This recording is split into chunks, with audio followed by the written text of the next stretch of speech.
donc avec notre invitée Rebecca Amselem. Bonjour. Bonjour. Vous êtes rédactrice de la newsletter féministe Les Glorieuses, également créatrice du documentaire audio La Méthode. Merci d'avoir accepté notre invitation sur France 24.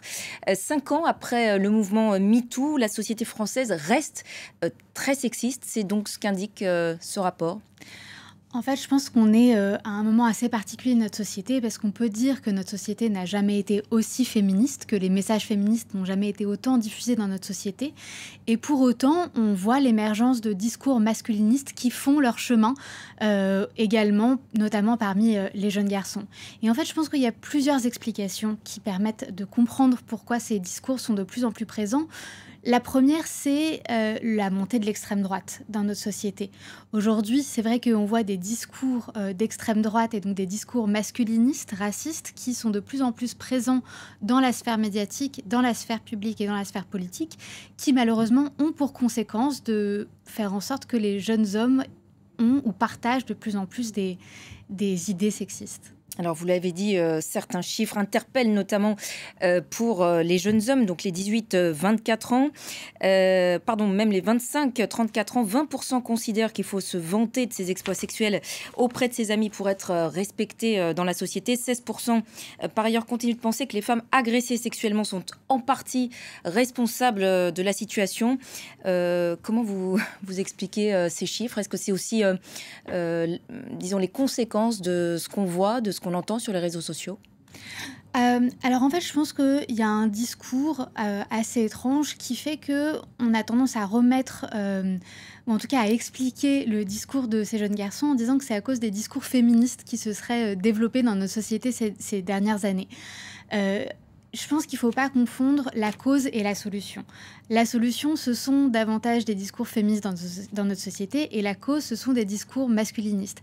Aujourd'hui, si jamais de plus en plus de garçons partagent ce type d'idées, c'est que les discours masculinistes sont malheureusement de plus en plus présents, que ce soit à la télé, par exemple sur CNews pour ne pas le nommer, et c'est dû au fait qu'il y a une impunité totale de ce type de discours, que ce soit à la télé ou ailleurs. Vous avez parlé des réseaux sociaux, c'est le cas. Vous pouvez aussi parler des jeux vidéo, c'est également le cas. Et puis je pense que de l'autre côté, il n'y a effectivement pas suffisamment d'éléments qui sont mis en place de la part du gouvernement pour faire en sorte que ces discours ne se répandent pas comme ils se répandent aujourd'hui.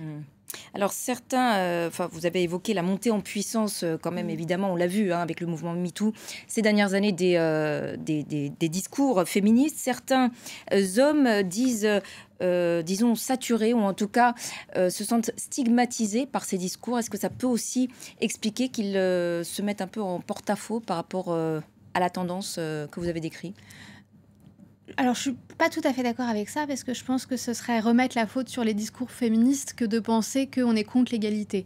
Je pense que depuis 5 ans, on se en tout cas, succède. Je comprends ce que vous voulez dire. Le sentiment de stigmatisation est réel, on l'entend quand même autour de nous assez régulièrement. Qu'est-ce que vous répondez en tout cas à ces hommes et à ces jeunes hommes qui se sentent stigmatisés? Alors, je pense que dans un premier temps, déjà, ce discours est une excuse de la part de masculinistes qui rôdent bien leur discours autour de ça pour rejeter la faute sur les féministes. Je pense qu'en revanche, ça touche à une réalité qui est qu'aujourd'hui, on vit une crise de la masculinité. De la même manière que on a dit aux femmes ces dernières années qu'il n'y a pas une manière d'être femme, mais il y a autant de manières d'être femme qu'il existe de femmes sur cette planète, je pense que c'est la même chose pour les hommes. Et c'est un discours aussi qu'on porte beaucoup. Le féminisme, c'est mettre fin à la masculinité dite toxique, à savoir la masculinité qui a pour objectif de créer des violences faites aux femmes, qui sont d'ailleurs à l'origine de ces violences. Mais le féminisme promeut avant tout une forme d'égalité.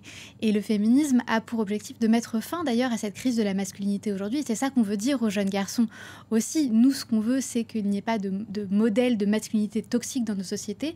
Et on veut que les jeunes garçons vivent leur masculinité pleinement et adaptent leur masculinité également à leur personnalité. Vous venez d'évoquer les violences à l'encontre des femmes. Entre 2020 et 2021, le nombre de victimes de violences conjugales a augmenté de 21%, 147 féminicides aussi en 2022. Votre sentiment par rapport au progrès dans ce domaine qui laisse encore à désirer? Oui, je pense que ça note le fait que le gouvernement ne met pas suffisamment de moyens financiers, de moyens en termes d'infrastructures pour lutter réellement contre les violences faites aux femmes. Et je pense qu'il faut qu'il y ait un vrai plan d'action pour mettre fin à la masculinité toxique dans notre société, qui passerait par exemple par une aide psychologique gratuite pour tous les hommes qui souhaiteraient en bénéficier. Merci beaucoup Rebecca Amselem d'avoir répondu à nos questions aujourd'hui sur France 24. Restez avec nous, la suite de Paris Direct, c'est dans quelques instants.